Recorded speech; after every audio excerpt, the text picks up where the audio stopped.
जी हाँ, नमस्कार। आप देख रहे हैं आपका आवाज़ जनपद गोरखपुर में। हम लोग इस समय दीवानी कचहरी में मौजूद हैं। संजय प्रकाश सत्यम जो अधिवक्ता समाज का अहम भूमिका इनकी रही है, आइए जानने का प्रयास करेंगे। 14 अप्रैल के बारे में जाना जाएगा और कुछ मुख्य बिंदुओं पर बात करेंगे। सर, बहुत बहुत स्वागत है हमारे चैनल पे आपका। धन्यवाद आपको। 14 अप्रैल के बारे में कुछ हमारे दर्शकों को बताएं। 14 अप्रैल एक ऐसा दिवस है जिसके बारे में बताने की आवश्यकता नहीं रह गई है, इसलिए कि सारे लोग जानते हैं कि उस दिन इस देश में एक ऐसे महामानव पैदा हुए थे जो दलितों के उत्थान के लिए, नारी उत्थान के लिए और देश को बचाने के लिए उन्होंने काम किया और भारतवर्ष को एक ऐसा संविधान दिया जिसके तहत सभी लोग समानता का अधिकार प्राप्त किए और अपने आप को अग्रणी भूमिका इस देश को बनाने में लगे रहे। क्या लग रहा आज जो जिस मुख्य बिंदुओं पर इन्होंने काम किया था, जो इनकी आवाज़ थी, क्या ऐसा लग रहा है कि आज वो भेदभाव खत्म हुआ जो उनका विचार था? न, भेदभाव तो खत्म नहीं हुआ बल्कि और बढ़ गया है। कानून उसका ये है कि जिस तरीके से संविधान के अधिकारों के तहत दलित वर्ग के लोग, बैकवर्ड वर्ग के लोग और महिलाएं जो अग्रणी रूप से आगे आने लगे हर क्षेत्र में, जिससे इनके अंदर जो विपक्ष के लोग थे, मनवादी शक्ति के लोग थे, उनके अंदर खलबली मच गई और ये सोचने लगे कि अगर इसी तरह से बढ़ता रहा इन लोगों का ग्राफ तो हमारे लिए खतरा हो जाएगा। और इसी सोच के साथ वर्तमान सरकार जो 11 साल से है, आरएसएस की सरकार, भाजपा की सरकार, वो दलितों, बैकवर्ड, महिलाओं के अधिकार को समाप्त करके इस देश में मनुस्मृति का संविधान लागू करना चाहती है। जैसा कि हमारे देश के प्रधानमंत्री हैं, शायद ही इस विश्व में ऐसा व्यक्ति पैदा हुआ है जो सबसे ज्यादा झूठ बोलता है। ये कभी कहता है कि हम दलितों के अधिकार को हम सुरक्षित रखेंगे, हम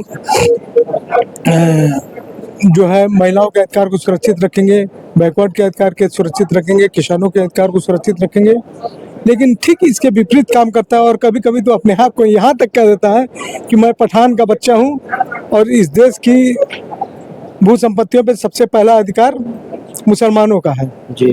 तो इस तरह से ये जुमलेबाज किस्म का व्यक्ति जो है, नाटकबाज किस्म का व्यक्ति, इस देश को झूठ बोल के इस देश की शक्ति को काबिज हो गया है। और देश की आज जो आर्थिक स्थिति है वो किसी से छुपी नहीं है। 200 कुछ लाख करोड़ रुपया जो देश का कर्जदार हो गया है, जो 70 के दशक तक, मनमोहन सिंह के कार्यकाल तक जो 56 लाख रुपया कर्ज था भारत के ऊपर, आज बढ़ के 5 गुना हो गया है। ये खाली दिखावे की बात करते हैं, दलितों की बात करते हैं और जिस तरीके से इन्होंने दिखाने के लिए ही इस देश के राष्ट्रपति को, मुर्मू को बनाया राष्ट्रपति कि हम देश में एक संदेश दे रहे हैं कि हम दलितों के साथ हैं। लेकिन वही मुर्मू अगर किसी मंदिर में गई थी दक्षिण के, तो ताला बंद करके पुजारी भाग गया था। बहुत ज्यादा नहीं, अखिलेश यादव मुख्यमंत्री थे, उनका कार्यकाल खत्म हुआ, आदित्यनाथ आए तो उनके निवास को गंगाजल से धोआ है।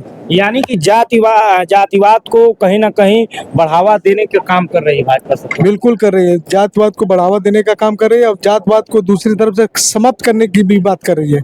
इस देश के अंदर वर्तमान जो स्थिति है वो अब 2 तरह की होने वाली है, एक अमीर, एक गरीब। जातिवाद अपने आप खत्म हो जाएगा जब गरीबी आ जाएगी।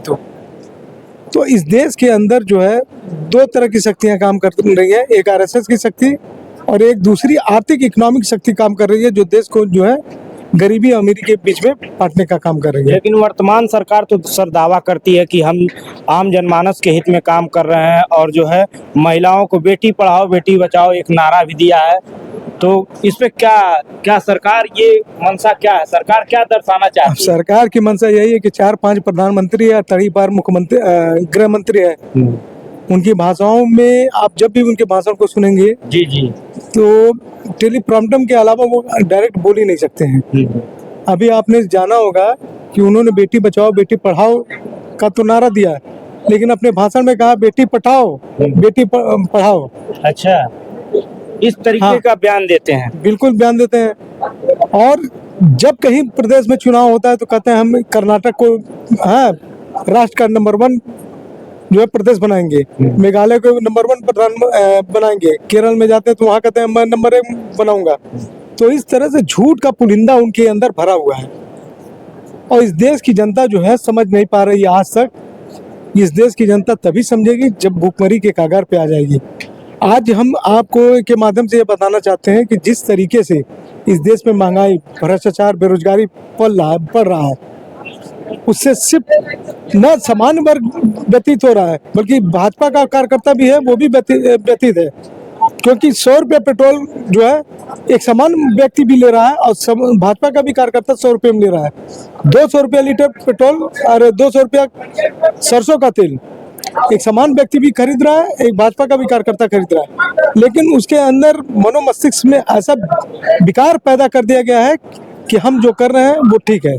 सरकार बनने से पहले ये दावा हुआ था कि जो है महंगाई को खत्म किया जाएगा, शिक्षा चिकित्सा की बात की जाएगी। क्या ऐसा वर्तमान सरकार में हो पा रहा है? जो वादा चुनाव के पहले किया गया था वो आम जनमानस के हित में काम कर पा रही है कि नहीं कर पा रही? बिल्कुल नहीं कर पा रहे। ये सिर्फ उन्होंने जो काम किया है आज तक, जो सड़कों को बनाना, हॉस्पिटल को आप देखिए नवीनीकरण करके सुंदर इमारतों में बना दिया गया है। प्राइमरी स्कूलों के करीब 3 लाख विद्यालय बंद हो चुके हैं पूरे देश में प्राथमिक स्तर के। और जो हॉस्पिटल बनाए गए हैं वो सिर्फ इसलिए बनाए गए हैं कि कमीशन खोरी हो उसमें। बिल्डिंग बन गई लेकिन कोई सुविधाएं हॉस्पिटल में नहीं है, न ही डॉक्टर है, न ही दवा की व्यवस्था है। वही हाल कहीं ना कहीं वर्तमान सरकार चूक पा रही है और व्यवस्थाएं आम जनमानस को नहीं करा पा रही है। डायरेक्ट जो भी व्यवस्था होनी चाहिए, जो सर्वप्रथम जनता की आवश्यकता है, स्वास्थ्य, शिक्षा और चिकित्सा। अच्छा ये बताइए, आपसे बात करेंगे जहाँ पे सरकार वादा की थी कि हम जो है विकास के मुद्दे पे, विकास के बिंदुओं पे बात करेंगे। आज हर व्यक्ति जो है आए दिन जो है उस पे जो है लोड बढ़ता जा रहा है, कहीं ना कहीं हर एक व्यक्ति कर्जदार होता जा रहा है। इस पे क्या आपका विचार है?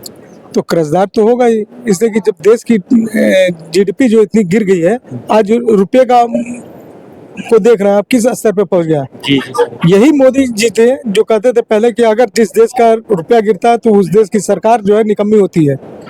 आज देश का रुपया इतना निम्न स्तर पे आ गया है कि ये निकम्मे किस्म के जो राजनेता है वो बोल नहीं रहे हैं, सिर्फ चुप है और खाली दूसरे लोगों को सिर्फ लड़ाने भिड़ाने का काम कर रहे हैं। अभी आपने देखा इस ईद के मौके पे कि ये मुसलमानों को नमाज नहीं पढ़ने देंगे, तमाम तरह हर मुद्दे को दबाने के लिए हर मौके पे इनके पास एक सिंबल बना हुआ है। अभी आपने सड़कों की बात की, सड़कें की बात कर रहे थे। जब कोई भी आम जनमानस या कोई भी व्यक्ति जब गाड़ियां खरीदता है तो ईमानदारी पूर्वक सरकार जो गवर्नमेंट की व्यवस्थाएं हैं उसमें हमारे द्वारा या आम जनमानस के द्वारा जो भी व्यक्ति गाड़ियां वाहन लेते हैं उसमें मुख्य तौर पे आपसे उतना टैक्स ले लिया जाता है कि आपको सभी सड़कें गड्ढा मुक्त देने का जो उसमें रूल रेगुलेशन बनाया गया है गाड़ियों में टैक्स लगाने का। आज गड्ढा मुक्त सड़कें तो देखने को केवल जो कहने के लिए गड्ढा मुक्त हो पा रही है, लेकिन जो आम जनमानस दे रहा है टैक्स उसके उपरांत में वो चीजें नहीं हो। इस पे क्या विचार करें? देखिए, जो आम व्यक्ति जो गाड़ी को लेता है, 2 व्हीलर 4 व्हीलर किसी भी गाड़ी को लेता है, तो खरीदते समय इतना टैक्स आज वसूला जा रहा है कि गाड़ी की कीमत से जस्ट डबल टैक्स है। और जब हम एक बार टैक्स दे देते हैं तो उसका उपयोग सरकार को इस देश के सड़कों को बनाने में, इस देश के इंफ्रास्ट्रक्चर को बनाने के लिए करना चाहिए। तो हम टैक्स दे देते हैं और वही अगर हम कार लेके जाते हैं तो रोड टैक्स अलग से देना पड़ता है, टोल टैक्स अलग से देना पड़ता है। पेट्रोल लेते हैं तो पेट्रोल पे भी टैक्स हमको देना पड़ता है। तो जो टैक्स है उसकी मार सिर्फ जनता पे पड़ रही है और ये नेता उस टैक्स से मालामाल हो रहे हैं और अपने कुछ इन्हें गिने चुने जो लोग हैं, जो पूंजीपति हैं, उनको लाभ सीधे पहुंचा रहे हैं। अभी आपने देखा कि इस देश के अंदर वक्फ भूमि की बोर्ड की जितनी जमीनें हैं उसको कब्जा करने के लिए बिल लाने का प्रयास किया गया और उनका मेन मोटिव यही है कि अगर वक्फ बोर्ड की जमीनें जो अगर मिल जाती हैं तो अपने मित्र जो हैं अडानी अंबानी जो है उनको दिया जाए, जहाँ पे वो फील्ड तैयार हो और वहाँ पे वो अपना उद्योग स्थापित करें। सर, हमारे चैनल के माध्यम से क्या उपदेश देना चाहेंगे 14 अप्रैल के बाद? 14 अप्रैल जो है वो बहुत महान दिवस है, और इस महान दिवस पे भी हमारे कचहरी में एक बार छुट्टी हुई थी 14 अप्रैल के लिए बाबा साहब के लिए, लेकिन पुनः यह सरकार जो है उस छुट्टी को रद्द कर दी, जबकि वो जानती है कि यही एक ऐसे महामानव व्यक्ति है जिनकी जयंती पूरे महीने भर मनाई जाती है, भारत में ही नहीं पूरे विश्व में मनाई जाती है। तो कहीं ना कहीं भेदभाव तो नजर आ रहा है। तो भेदभाव है तभी तो छुट्टी कैंसिल की गई। हम ज्यादा अपना प्रचार प्रसार न कर पाए, बाबा साहब के विचारों को न प्रकट कर पाए, इसलिए इस तरह की व्यवस्था बनाई गई। नहीं तो हर महापुरुष की जयंती बनाई जाती है, छुट्टी रहता है, और इनकी जयंती पर छुट्टी घोषित करने के बाद छुट्टी कैंसिल कर देना, ये सबसे बड़ी दुखद और निंदनीय बात है। सर, हमारे साथ जुड़े रहने के लिए बहुत बहुत धन्यवाद। तो ये थे संजय प्रकाश सत्यम जी। तो ऐसे ही खबरों को देखने के लिए बने रहें। नमस्कार, आप देख रहे हैं आपका आवाज।